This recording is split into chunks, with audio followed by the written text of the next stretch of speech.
In the 21st century, we're experiencing a food poverty crisis. This is described as an inability to afford food that makes up a healthy diet and a general uncertainty that there's enough money to buy food after all essential bills have been paid.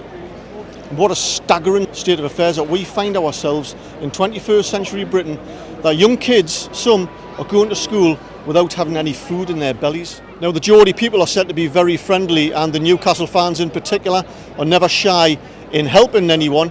So I've got a challenge for the Newcastle United fans later on in this video. It's coming up.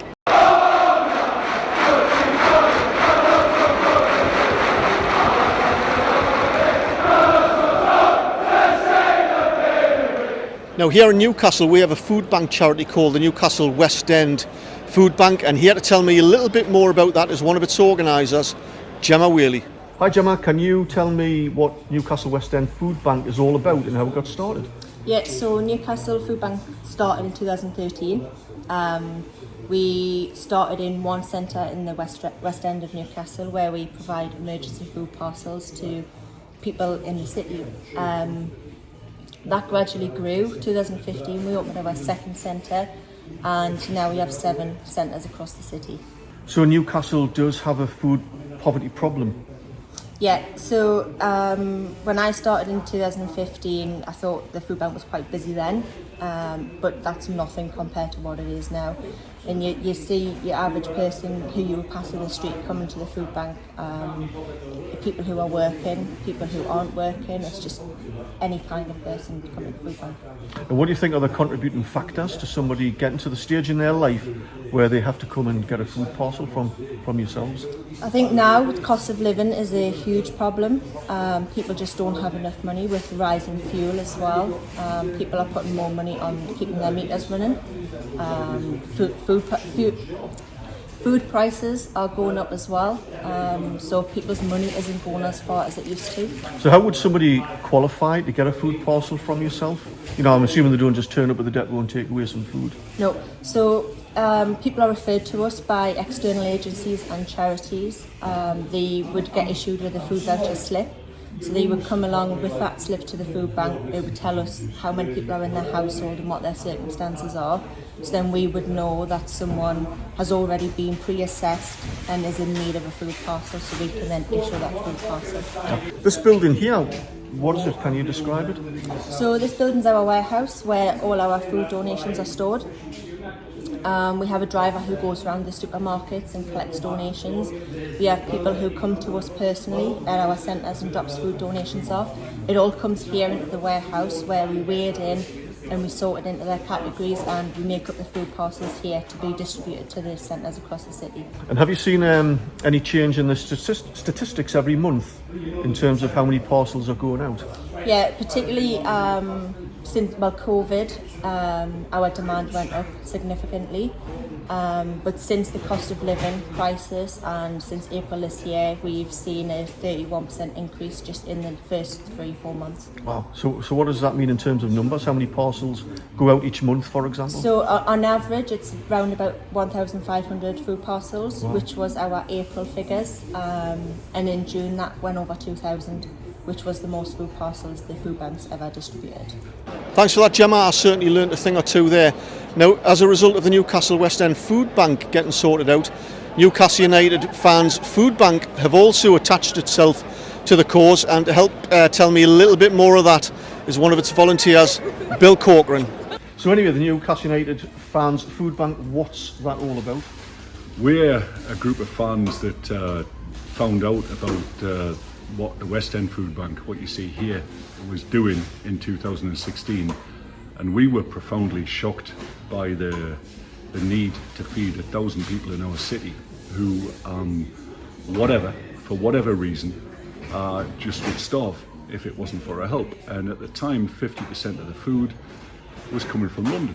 And you know, we're football fans, we go and sing nasty things about London every week, you know, and all of a sudden it puts you in a very ambivalent position. And we thought, like, with all the best kind of community involvements, and you do something about it, and you start off small scale, you start off with your pals, you start off with your neighbourhood.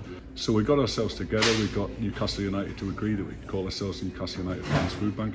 Once we found out that what we really needed to do was tell Newcastle United fans that this exists, we were confident that they would feel exactly the same as we did. And that's carried on to this day, where we're outside St James's Park. We'll be there on Friday and Saturday, and then next Saturday for Nottingham Forest for the start of the new season. And I've got to say that there's a little bit of me that's looking forward to seeing people that I see every week, but there's more of me wishing profoundly that we didn't have to do this, because it's a disgrace to our society that this should need to exist. But whilst it does need to exist, we remember those great words: Newcastle United.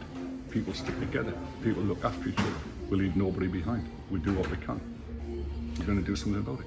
So Bill, this video is going to go out the day before the Nottingham Forest match. What would you like to say to the Newcastle fans watching this video now? Ask them. I'd like to thank you all. I'd still need your help.